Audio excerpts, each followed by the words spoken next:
Was there a lag yesterday when you were?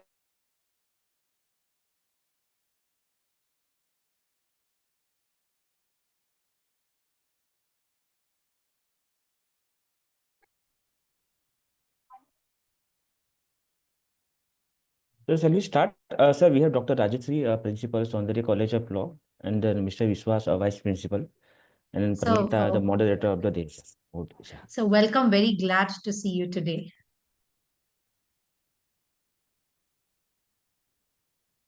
So can we start with the program? Yes, we can go ahead. Thank you, sir. Pranita.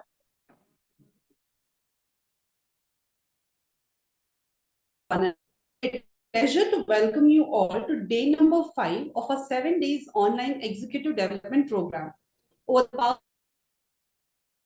various crucial aspects of leadership and institutional development, and today we shall explore into a subject that plays a pivotal role in shaping the success of any higher education institution: human resource management.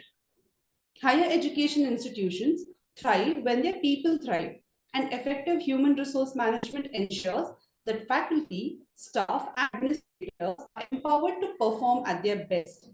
Today's session will focus on strategy, best practices, and innovations that management in the higher education sector. We are honored to have Prof. Anand, a renowned expert in this field, who has a wealth of knowledge and practical insights into this critical topic. I would like to take a moment to introduce our chief guest for the day. Professor Anand Prakash Mishra is a professor of practice and vice dean at Jindal Global Law School, OP Jindal Global University. With a stellar academic background, Professor Mishra earned his LLB and LLM from the Campus Law Center, Faculty of Law, University of Delhi, and also qualified UGC NET in law. Adding to his impressive credentials, he holds a BA Honours in Economics from Patna University, where he graduated with top rank. Professor Mishra's career spans over 2 decades in the field of legal and higher education, with the last 12 years dedicated to OP Jindal Global University. At the law school, he teaches torts, labor law, and legal methods. In addition to his teaching responsibilities, he is a fellow at the International Institute of Higher Education, Research and Capacity Building, contributing significantly to research in legal and higher education in India. As the Director of Law Admissions, Professor Mishra plays a pivotal role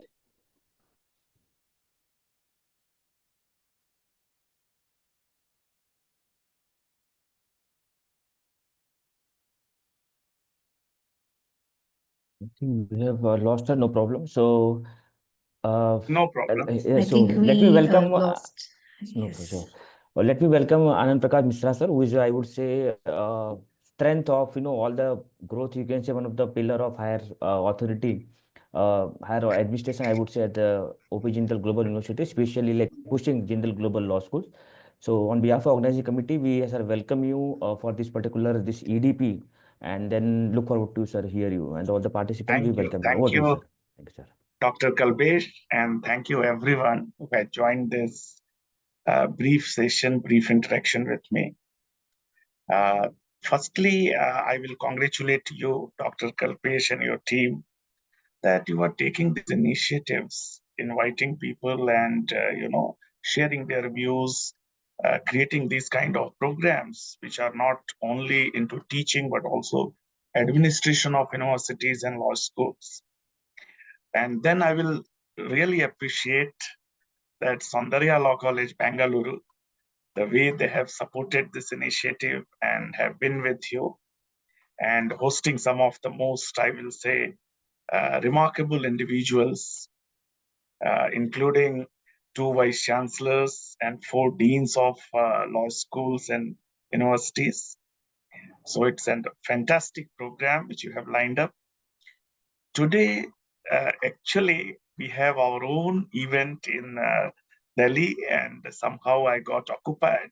And this was a commitment I gave long back. So I wanted not to disrupt it. So So, I should start with a disclaimer that I have never been a human resource professional. I have taught a bit of, labor industrial law, and in that process, a bit of, I will say, employer-employee relationship, but not never worked as the human resource person in any organization. However, when it comes to universities and law schools, certainly I will share some of the best practices, some of the practices which our law school adopted and which have been very, very successful.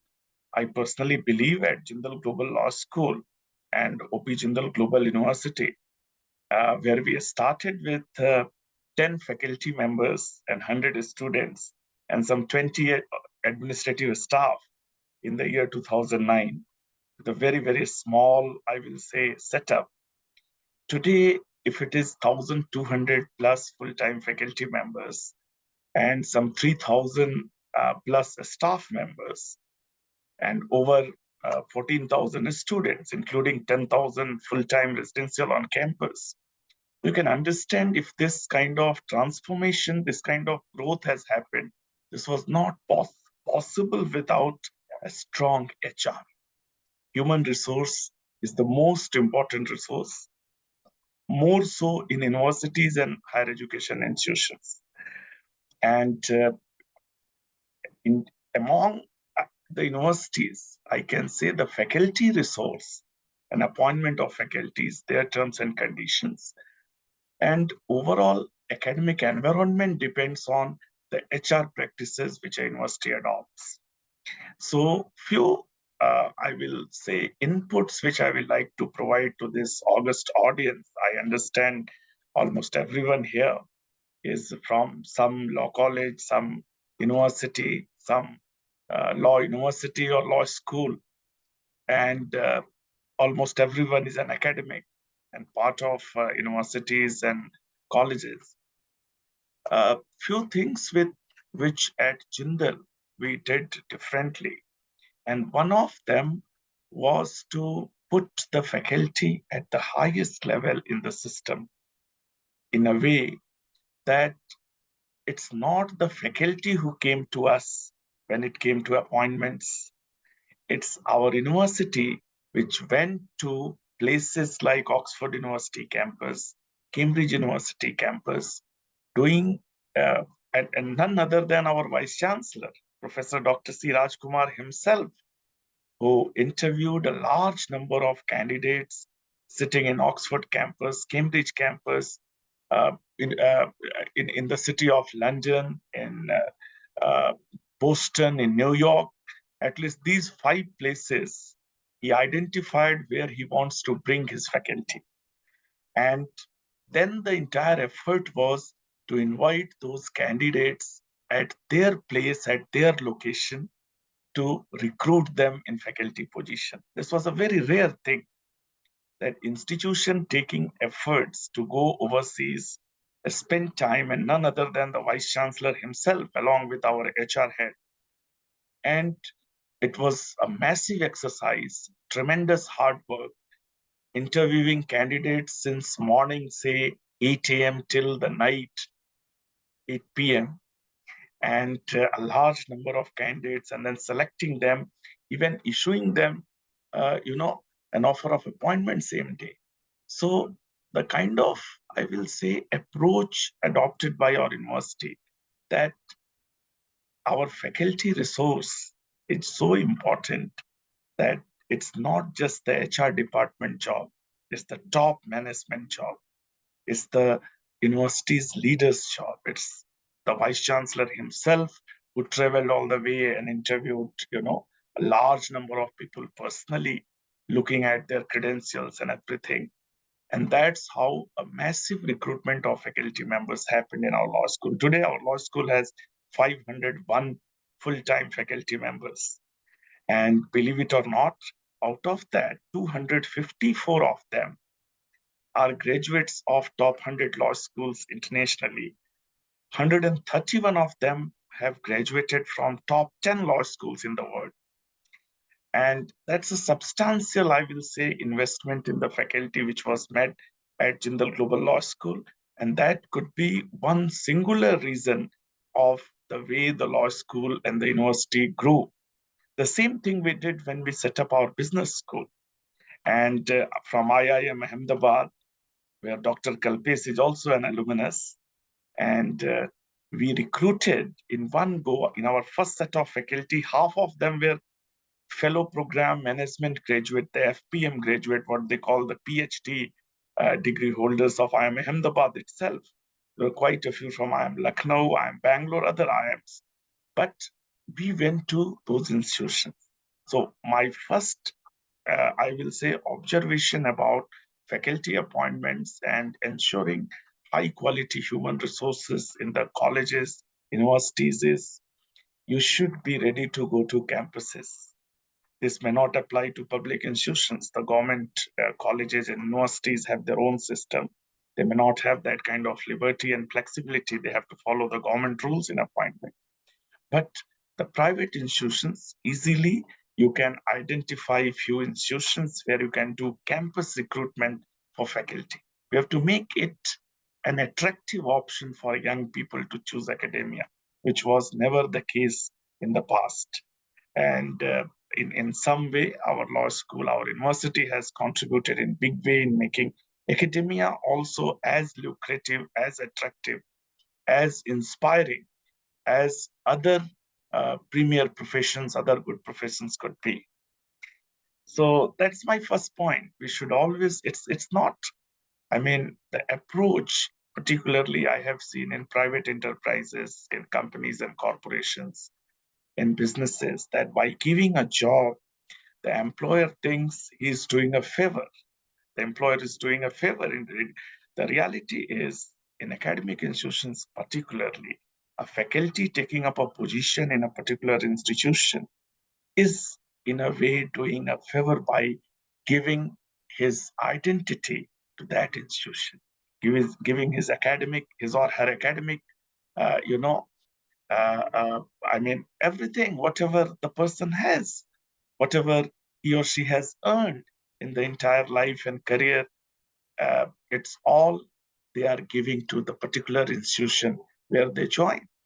So the commitment, the sacrifice is huge from the person who particularly joins the teaching positions in a particular institution.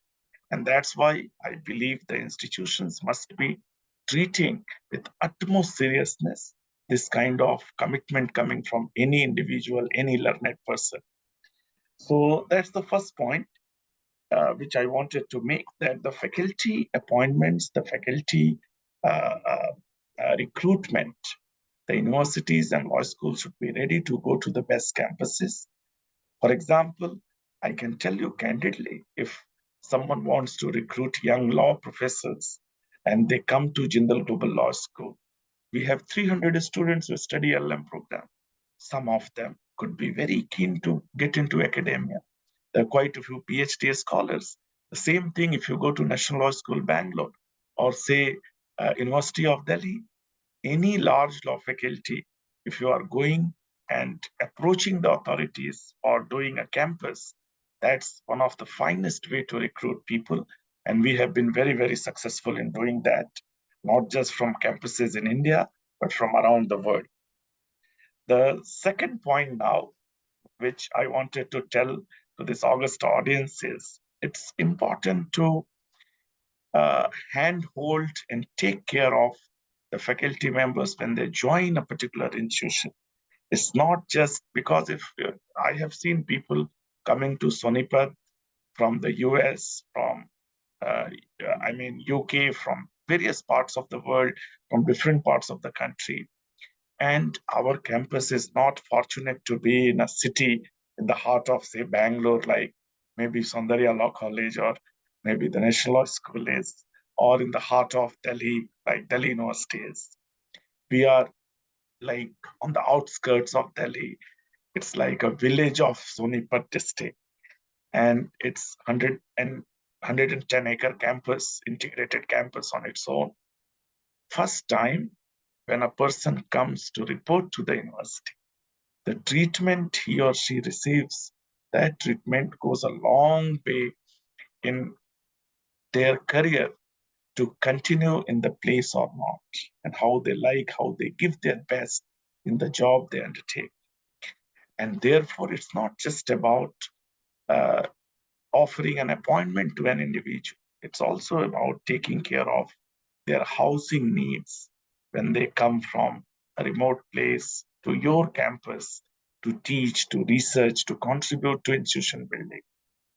Their food requirements. I mean, I remember in our institution, whoever joins, they are provided housing facility by our university. And the university has hired some 1,000+ accommodation in and around the campus to provide to every faculty member who joins from any part of the world. Their food is taken care of in the university. Their laundry is even taken care of.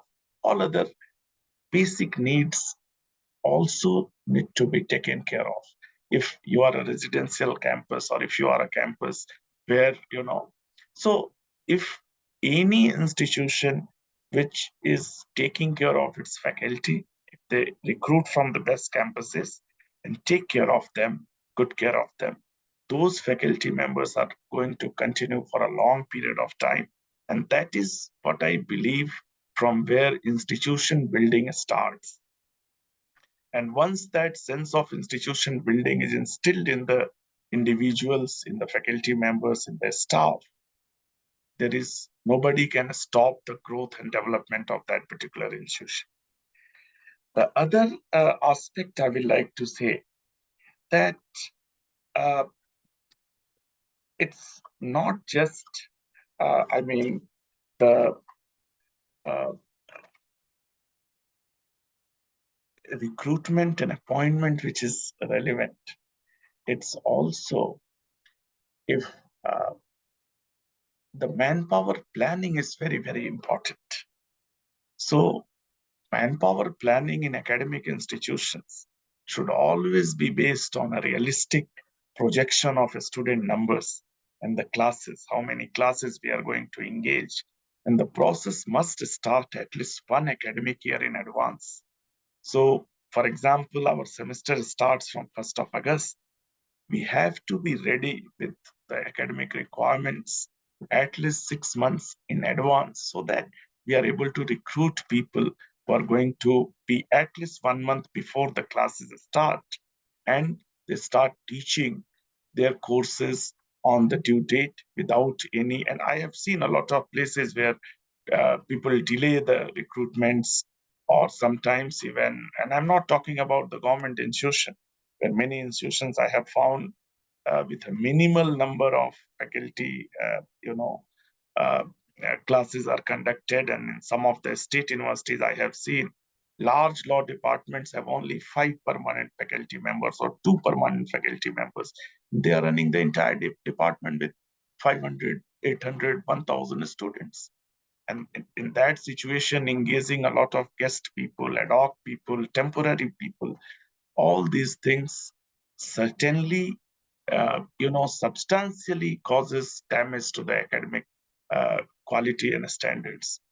So my view is manpower planning, particularly the faculty requirements, need to be done well in advance. And that it's not just the HR job, it's the dean of the school, the vice chancellor, they need to be involved in such an important exercise.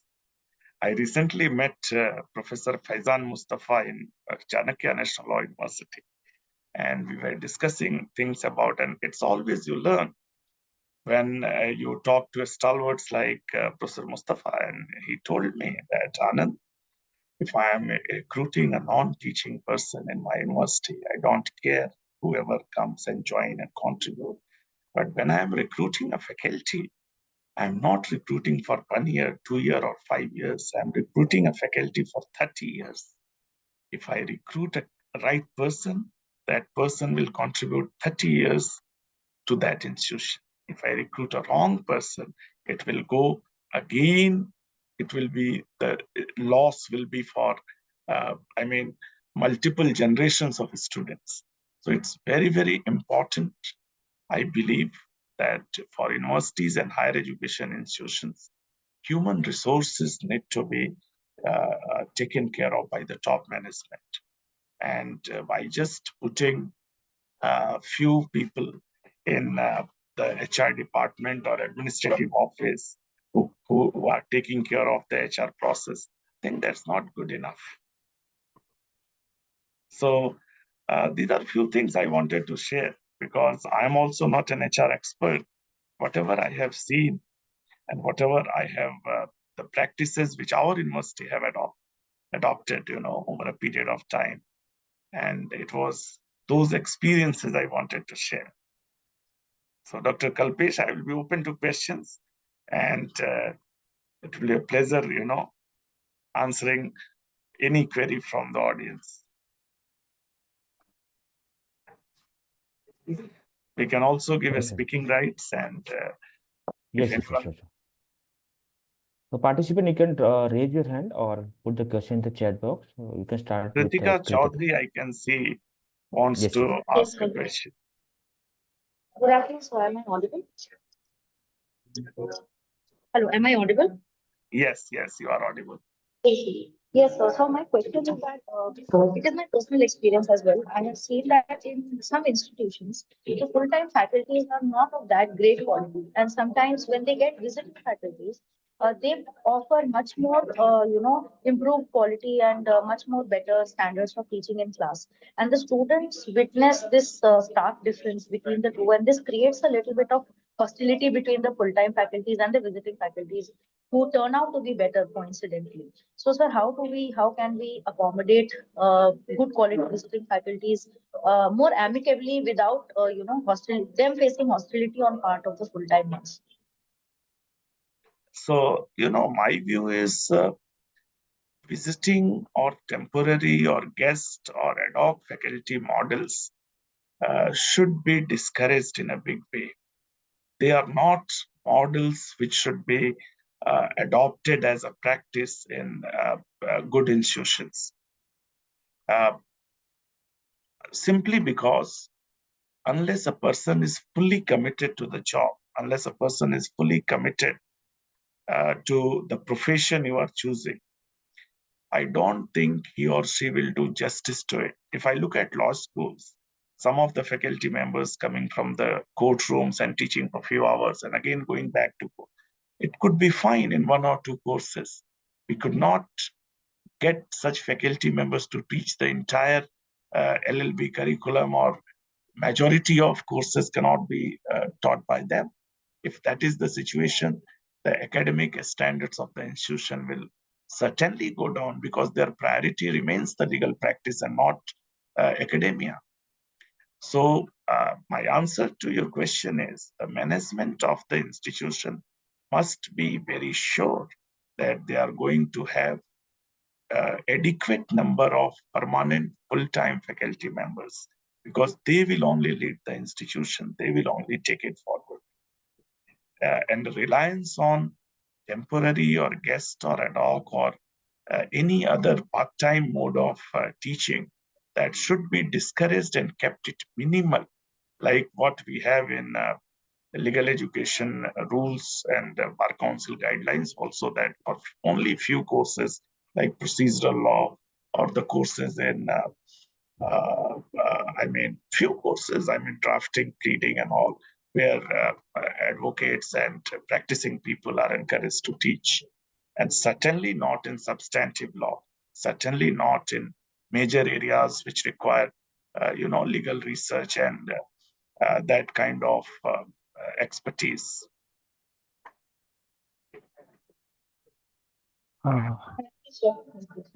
Yes, Sanawaz, over to you. Hello, thank you, sir. Yes. Thank you. Hello, sir. Am I Hi, audible, sir? Yes, Anand, please. Hello, go sir. ahead. I'm Dr. Shahnawaz, sir. Sir, I have a query. If we will look to the policies of the HR in any institution that are so regressive, but on the other hand, if we will keep this thing as fact that if there will be a little bit, relaxation given, then the faculties or the other staff of the university, they also took this opportunity to avoid the rules and like that. So where to draw a line? How we can reconcile the both, that the policies may not be so regressive for the faculties or other staff, and also that institutions' interests may also be saved. How we will, sir, Create a balance. create So, a balance, Dr. Shahnawaz, I sir. will be very candid with you. Sir. I'm a big supporter of independence of higher education institutions, and particularly uh, complete autonomy and freedom to the faculty members.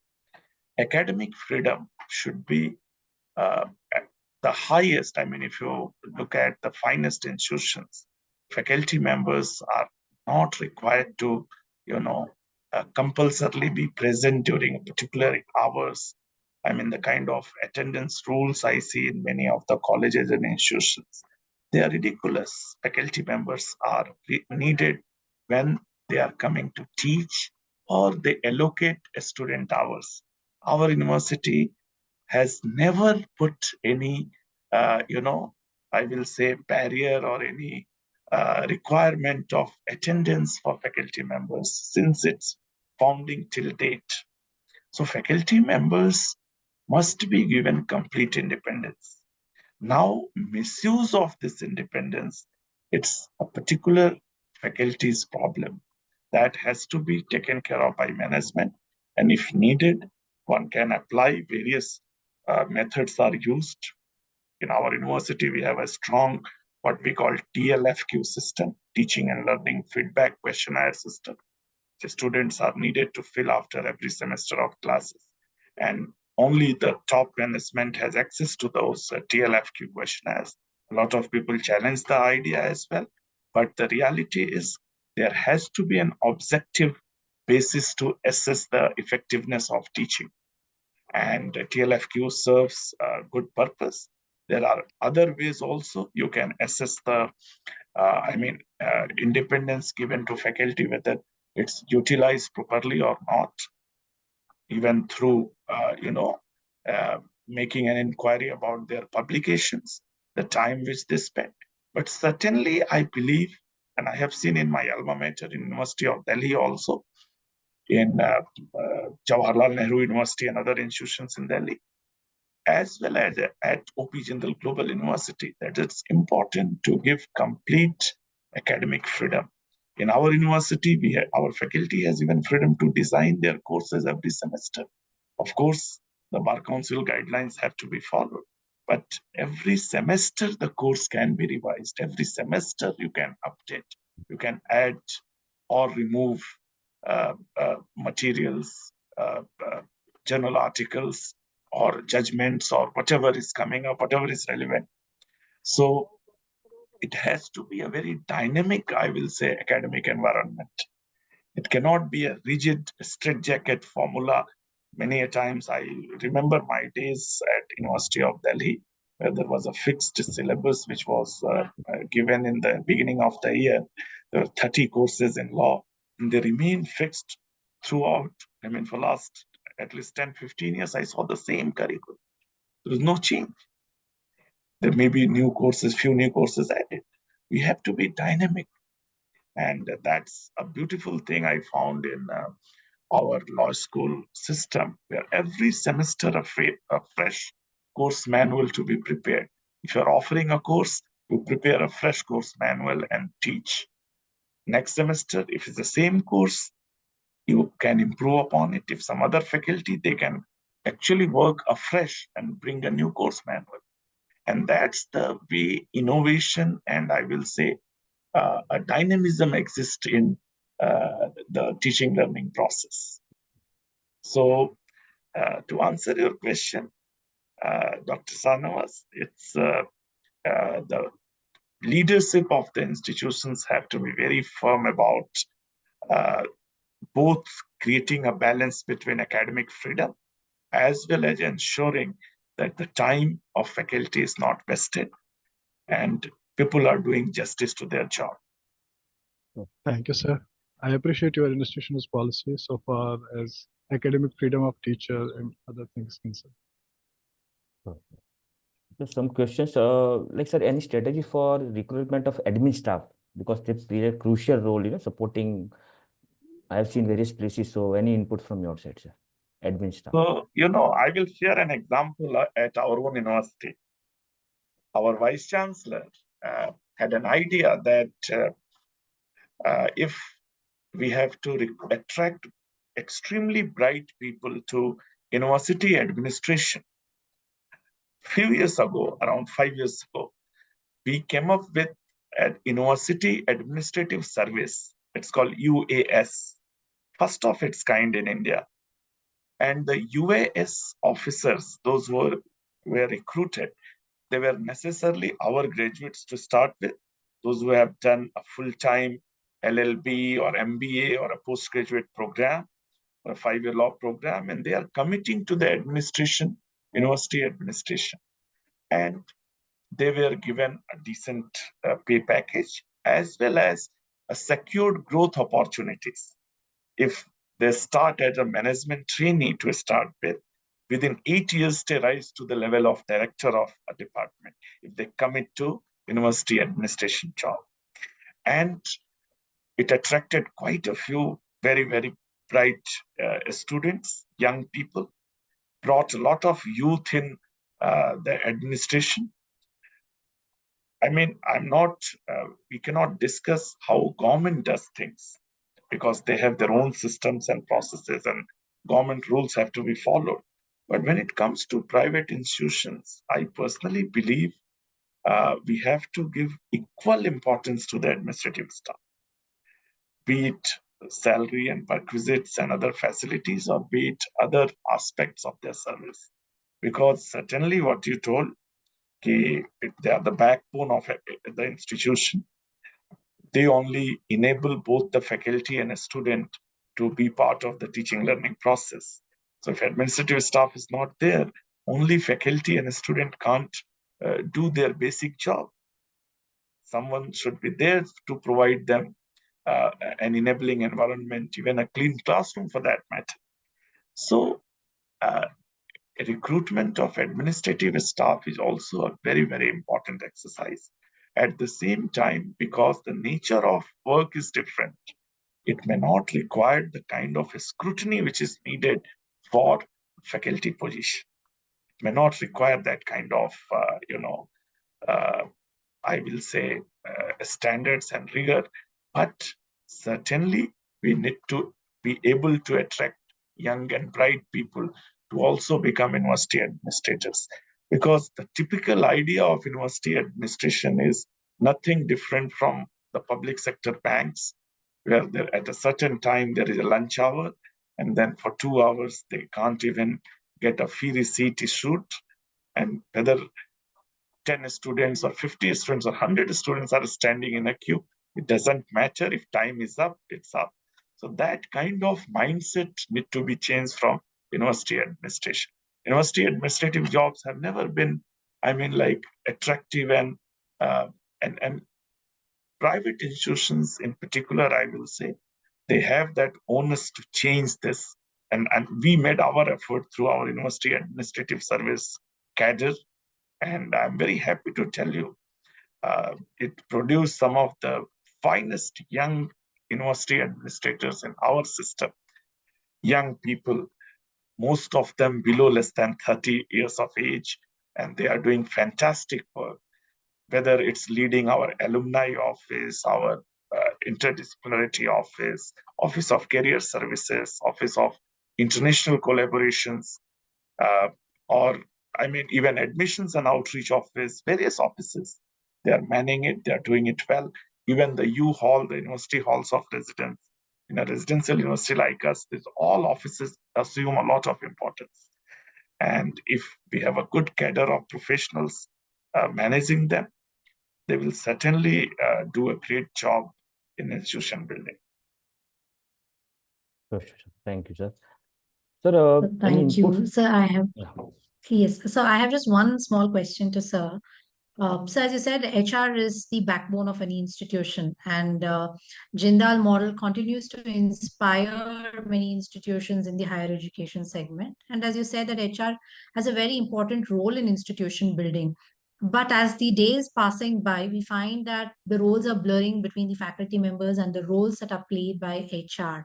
So how do we really address these issues, especially in the higher education segment? I mean, it should be a clear cut. It should not never overlap, in my view. A faculty is primarily for research and teaching. A faculty should not be involved in, except those who are in the management, who are in the administration by choice, and who are not having regular full-time faculty roles. So if someone had joined as a full-time faculty member, they should be committed to that. The HR function should get experts.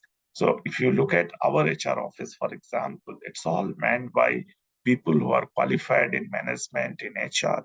It is headed by always someone who is an MBA in HR with years of experience and like that. So it has never been headed by a professor or an academic. Though some of our university departments are headed by professors and deans as well. Like I take care of the Office of Admissions and Outreach for the law school. But there are few departments which require a faculty to take charge, where you are, like getting every student to the campus, to the law school. It's a very, very important work, which we can't leave to, any person who is not having sufficient knowledge about the program, about the, the educational ecosystem, which, you are having. So we have to be careful that the administrative roles require dedicated team members. That should not be left for faculty members to. It's unfortunate. I have heard about few institutions where they provide a lot of administrative work to the faculty. That's a serious injustice to their students. Faculty will anyway do whatever is needed for the institution, but that results in an injustice to their students, because the time, the effort one could have given in research and study and teaching, somewhere that time is compromised. Okay. Next question is Naiz Zamir, Dr. Naiz. Are you there? A very good Yeah. afternoon, sir. Yes, sir, Yeah. I'm there, sir. Yes, Dr. Thank you Prakash. so much, sir, for giving your session. That is a very nice session and very valuable. Sir, my question is, the people, as I'm working as a head of the department in law in a private university, that is Rabindranath Tagore University, Madhya Pradesh, I just need to know, people like us do have any chance who can pursue these kinds of university administrative services. I think we should have these kinds of programs or these kinds of knowledge that we should gain. My question is, do we have any programs for these, or we may draft some kinds of programs for these purposes to enhance more in your administrative zone? So I got your question, Dr. Naish. I will tell you, there is no such organized program, either in the government institutions or even in the private sector, where people are trained the way we have FDPs or EDPs for faculty members, faculty Yes. development programs or refresher courses, or there's a system of way to enhance their potential. So for administrative staff, we need to create such, I will say, programs internally. But every institution is unique, and it's only that particular institution can design a program for them. But this all will come when you have that mindset of improving your human resource, your administrative staff. Yes, sir. So, for example, if you are heading, say, a law school or the university a private university law department, you have to find out that I have this 10 or 20 administrative staff, how to make them better, what courses they should do, whether they should be trained in, computing skills or communication skills or other kind of skills which are needed. Correct. So Yes. we have to do it locally. We have to do it Yes, sir. internally. Okay. Thank you. Thank you so much, sir. But I will, it's a good question. I will like to tell you, Yes, sir. ideally our regulatory bodies, administrative bodies like UGC should Yes. think about, Yes, sir. That is what my question was, is, sir, okay? should They should create, also think about the administrative part as well. They are thinking very much about the teaching and the research part, but somewhere we should go for the administrative aspect also. There, Yes, there sir. is no guideline Very true, regulations very like true. Yes, sir. exactly. I Faculty को ये completely करना है, agree. वो they have to faculty like this ji. number of faculty should be there, I qualification this. completely Correct. agree with you. Yes, sir. Ji. And Thank you. that will go a long way in improving the, I will say, the facilities and resources, and also the approach which a student receives, the treatment a student receives in a university. Yes, sir. Yes, yes. Thank you so much, sir. Thank you so much. Thank you. Thank you for joining this. And what a delight to see all of you. And all thanks to the Dr. Kalpesh and Soundarya Law College team for organizing it. So any more questions we can take, or Yes, sir. There are 2-3 questions are there. We'll yeah, take. please. We'll close, sir, by 4, sir. No, don't worry. If you want, yeah, Perfect. sure. Looking at their busy schedule. So related to like promotion, what should be like, we have seen some of the institution, even a national law school, I have seen assistant professor to associate to 15 years. I was talking to one of the faculty at NLUD and they're like, so what's your input on that? Like, promotion and then workload management, maybe like any input. That's a very, very good question, Dr. Kalpesh. I must tell you, I have what my experience in both public and private institutions. We have met the systems of promotions at whims and fancies of people, of few people in academic institution, few leaders, maybe the vice chancellors and deans. It need to be as smooth as, say, what in government, if you look at the way all India services are managed, if someone joins as a young probationary officer in the government, in whatever administrative service, police service, revenue service, and the way their promotions happen in an automated way, there is no, that's the way, even in academia, I'm not saying it should be only time bound, but there must be, it should not be a lengthy process. It should not be killing time when young academic, because I have seen people teaching for a long period of time, and particularly public institutions are more guilty in this, where there has been substantial delay in promotions. And sometimes it looks like they deliberately do it.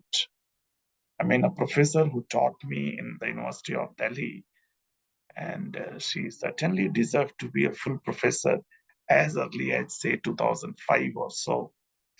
And it was almost delayed for 10-15 years. And only I could see in 2020, she being elevated as a full professor. She deserved it way back 15 years ago. Because by that time, her teaching experience and everything sufficed. And actually, she was offered a full professor position in other law university, other institution. So it's disheartening. It's all because education is not in our priority. Unfortunately, Indian society doesn't have the kind of respect and preference it should have for the academic. Everyone wants their kids to be taught by the best professors. But the reality is nobody wants their children to be academic and professors. That's the reality.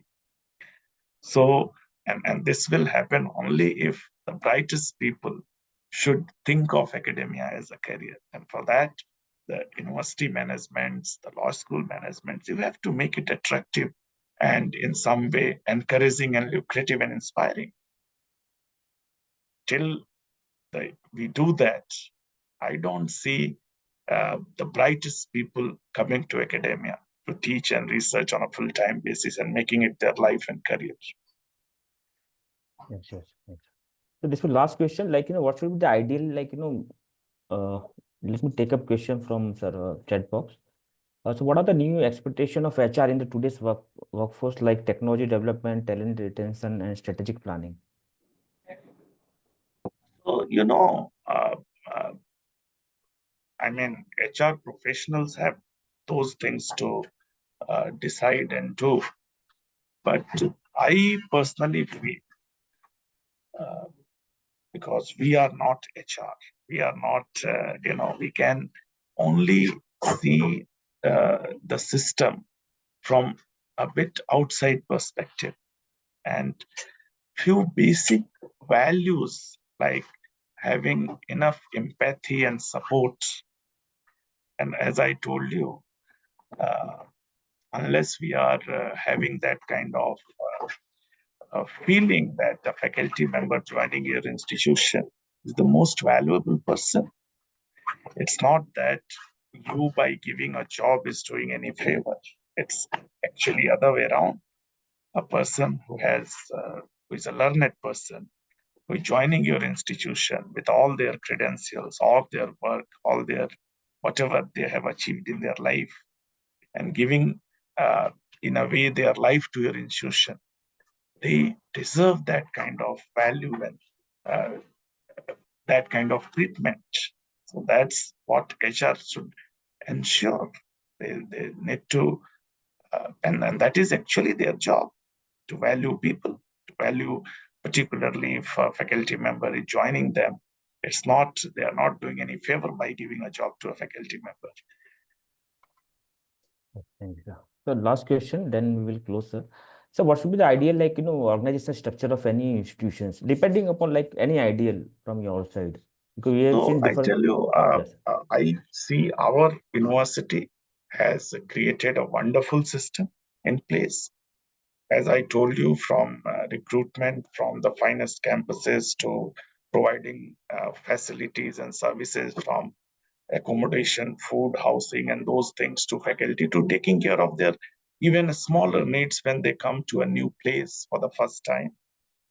And even the system which I find in central universities, they are pretty good if we look at the way they follow a process and procedure to for various things, various facilities. But the problem there is mainly delay in execution, and also sometimes a lot of politics which happen in those places for every little thing. So those things could be avoided if we want, I will say, a better learning environment, and if the institution aims to get to gain excellence in their field. Oh, sure. Thank you very much, sir. I request now, Monisha to give a follow vote of thanks. Your Panita. Yes. Thank you.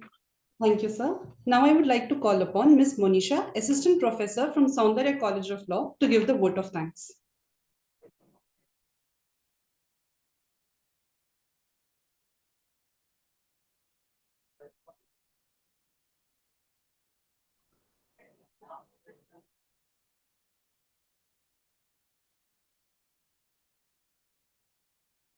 Sorry, You are not yeah, audible.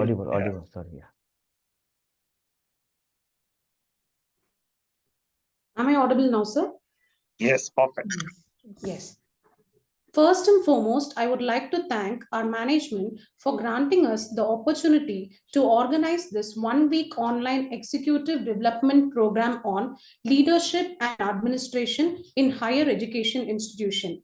A special thanks to our esteemed resource person, Professor Anand Prakash Mishra, Professor of Practice and Director of Admissions, OP Jindal Global University, Sonipat, for sharing his profound insights on human resource management in higher education institution. Thank you, sir, for your valuable time and expertise.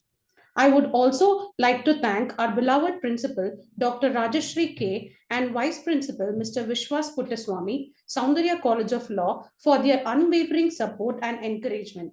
Thank you, ma'am and sir. I would also like to thank Dr. Kalpesh Kumar L. Gupta, founder of Law Teachers India, for his valuable assistance in coordinating this program. Thank you, sir. A big thanks to our IT team for their technical support, ensuring the smooth execution of this program. Finally, I thank all the participants for your active participation in this program. Thank you, one and all. Thank you. Thank you very much, sir. Look forward to you in future events, sir. Thank you, sir. Thank you. Thank you. Thank you, sir.